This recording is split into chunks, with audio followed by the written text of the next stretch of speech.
আপনি অত্যন্ত সুন্দর প্রশ্ন করছেন পিআর নিয়ে। পিআর হচ্ছে সুস্থ জ্ঞানের একটি রাজনীতি, যেটা হচ্ছে সহিংস মারামারি কাটাকাটি হানাহানি বন্ধ হয়।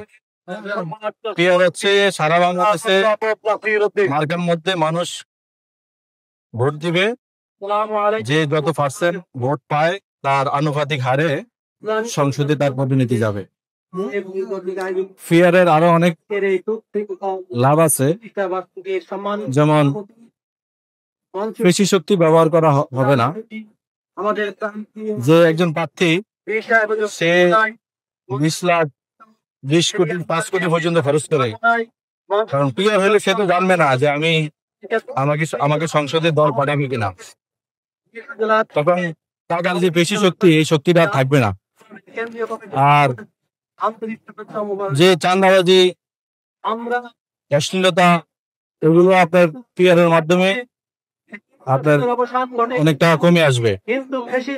এই জন্য ইসলামী আন্দোলন বাংলাদেশ এবং অন্যান্য ইসলামী এবং অন ইসলামী দল সহ অনেকেই পিআরের পক্ষে।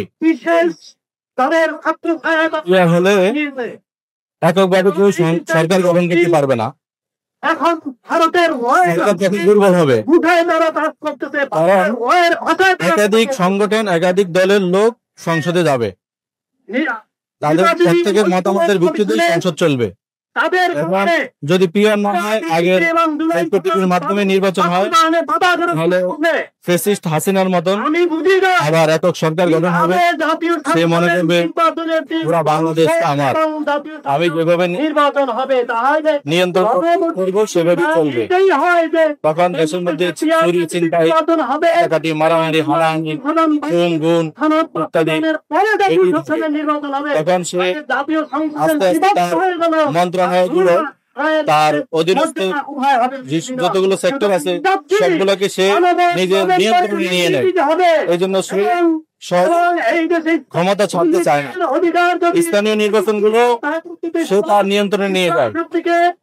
এই জন্য গণমানুষের দাবি আগামীর সংসদ হবে পিআর পদ্ধতির সংসদ।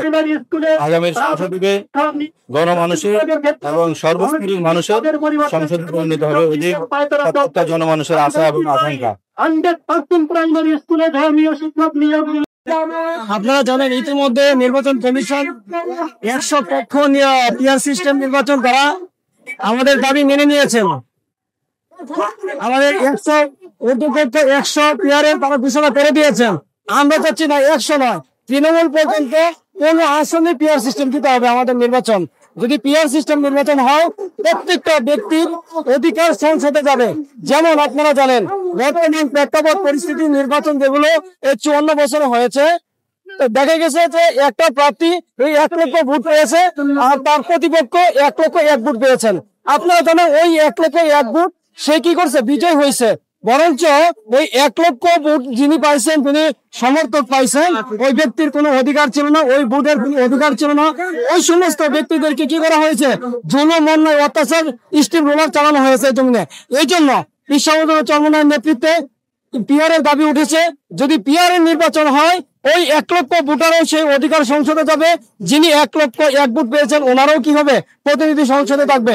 অতএব একটা ভোটও কি হবে না, এই দেশে নষ্ট হবে না। পিআর সিস্টেম নির্বাচন হলে দুর্নীতি কমে যাবে, দুঃশাসন কমে যাবে, ভবিষ্যতে কখনো স্বৈরাচারের সৃষ্টি এদেশে হবে না। এই জন্য পিআরের বিকল্প এদেশে নির্বাচন কখনো সুষ্ঠু হবে না। যে সেই 54 বছরের নির্বাচন হয়েছে, যদি এই সরকার যদি একই ভুল করে এদেশের জনগণকে পুনরায় তারা ভুল পথেই ফেলে দিয়ে যাবে।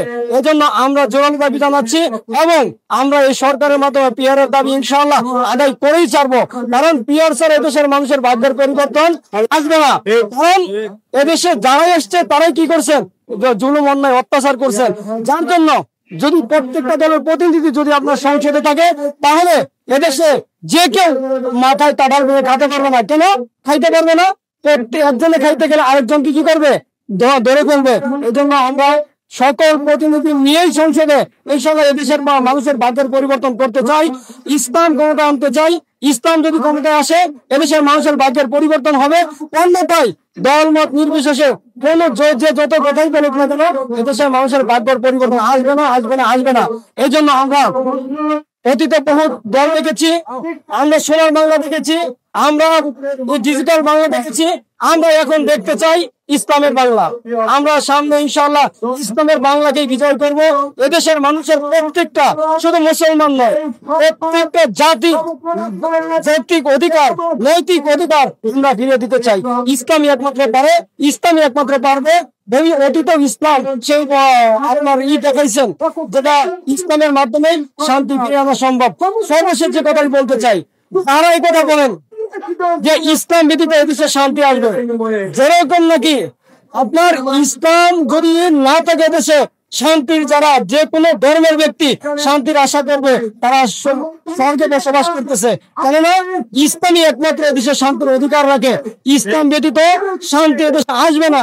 এজন্য আমরা ইসলামের মাধ্যমে আমরা সামনে প্রমাণ করতে চাই। আপনারা তো 54 বছরে অনেক দলকে দেখিয়েছেন, অনেক দল ক্ষমতায় আসছে, আপনাদেরকে অনেক আশা আকাঙ্ক্ষা দেখাইছেন। সেজন্য আমরা একটা বার আপনারা ইসলামকে ক্ষমতায় নিয়ে দেখেন না এদেশে ইসলামী শান্তি আনতে পারে নাকি গণতন্ত্র শান্তি আনতে পারে। আমরা গণতন্ত্র বিশ্বাসী না, আমরা আল্লাহর আইনে বিশ্বাসী। সেজন্য ইসলামের মাধ্যমে ইনশাআল্লাহ আগামী দেশের প্রত্যেকটা মানুষের নৈতিক অধিকার ইনশাআল্লাহ। আচ্ছা, আপনাদেরকে